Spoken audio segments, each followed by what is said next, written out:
Як дознаваме od direktorki školi u ruskim Keresture, Heleni Pašo-Pavlović, ruske odzeljenje formovane. 14 školjare še upisali zo Keresturskej školi Petro Kuzmjak, a jedna školjarka zo školi Bratstvo jedinstvo zo Skocura.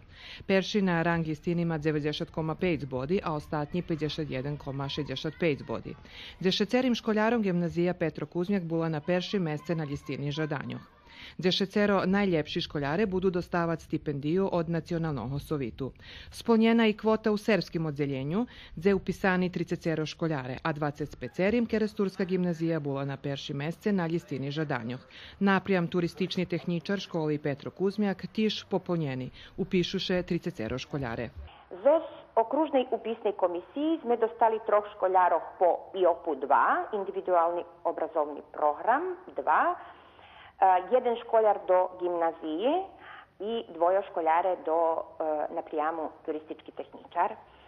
Sem povezišće, že jedna školjarka nije rozporedzena, ona bude vypisovac, do našej školi, ona bude vypisovac listinu žadanjog za rozpodeljovanje u drugim kruhu na utorok, a drugi upisni kruh 7.